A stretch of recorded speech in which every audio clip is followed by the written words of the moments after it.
Hi, this is Pim from Smart Diabetics Academy. Today I am going to go through what HbA1c is and what connection it has to heart disease.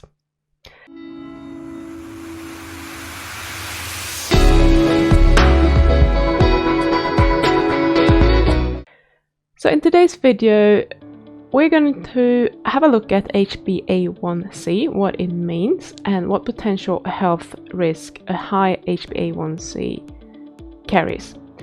So I have spoken about HbA1c before when I was talking about what different tests you can use to diagnose diabetes. So today I mainly want to talk about why you need to pay attention to your HbA1c levels, especially if they are higher than normal. So HbA1c is just a measurement of your average blood glucose over the last 3 months. That's what the test is telling you when you go to your doctor and have that test done. But what it actually measures is how much of the hemoglobin in your red blood cells are bound to sugars. And this will vary with the amount of sugar that you have in your blood over a period of time. So that's the information that it gives you, but it can give you a lot more information whether you have diabetes or not. Because even if you're in the normal range, if you're at the upper part of the normal range, you might be more susceptible to heart disease than if you're in the lower part of the range, for example. So it's a sliding scale. It's not just a cutoff and you're safe as long as you're in the normal zone. That's not how it works. So these glycated hemoglobin molecules, they actually act like AGEs, which is advanced glycation end products. So you might have heard about those, and usually you hear about them that they accumulate with age, and you are getting more AGEs if you are eating a lot of fried food, especially fried under extreme heat, etc.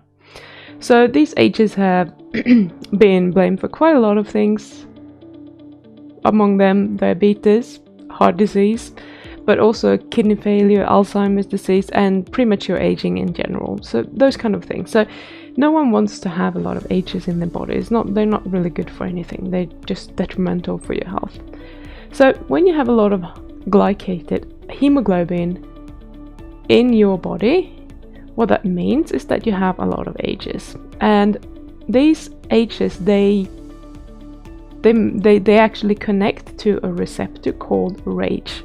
So you just put an R in front of the H.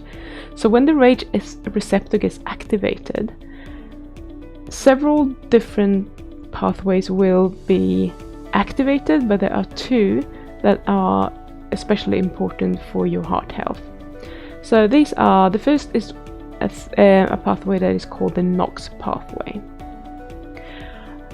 That one helps your body create and produce more free radicals or reactive oxygen species. And these are oxidizing things in your body. They oxidize pretty much anything that they can oxidize that is susceptible to oxidation, that they come into contact with. That could be DNA, they can be proteins, whatever. But one of the things that is related to heart disease is LDL. So they will oxidize LDL, and when you have oxidized LDL in your arteries, you pretty much know what will happen. There will be inflammation, and these will eventually manage to, the LDL and all the immune cells are working together to form foam cells. They will turn into plaques, and parts of these plaques can break off, travel around with your bloodstream, and when they reach a little blood vessel that is too small for it to pass through, because it's, a piece of something, it can cause trouble. And if that is in your heart or in your brain, you might get a heart attack or a stroke. So that is the bad news. They can dissolve, sometimes they do, a lot of the times they probably do, or they get stuck somewhere where you won't notice. But they can also cause a lot of trouble. So sugar indirectly causes atherosclerosis. And the second pathway is the RAGE pathway, which is triggered through something called the NF-kappa beta. I said RAGE pathway, the NF-kappa beta pathway, I mean. So this is a transcription factor in the immune cells. It literally increases certain gene expressions for several inflammatory cytokines. which will lead to even more production of reactive oxygen species. It will increase the platelet aggregation. So these are the things that makes your blood coagulate. So if you're having some trouble with heart disease and things coagulating a lot, which can cause a block of blood flow and also lead to heart attacks and strokes, then that's not great, and that's why people take blood thinners basically.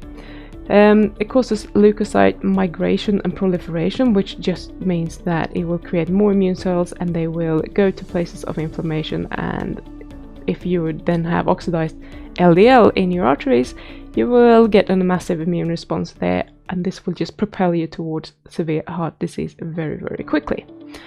And that is why diabetics are at much higher risk of developing heart disease than non-diabetics, because they have this high production of AGEs in their body because of their constantly high blood sugar.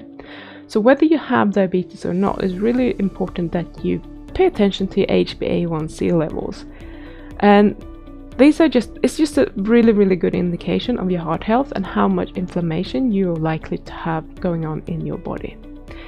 So that was all for today. Thank you so much for watching. If you like this video, please give it a thumbs up, subscribe to the channel, hit that little bell icon so that you will be notified the next time I upload a new video, and I will see you in the next video. Take care.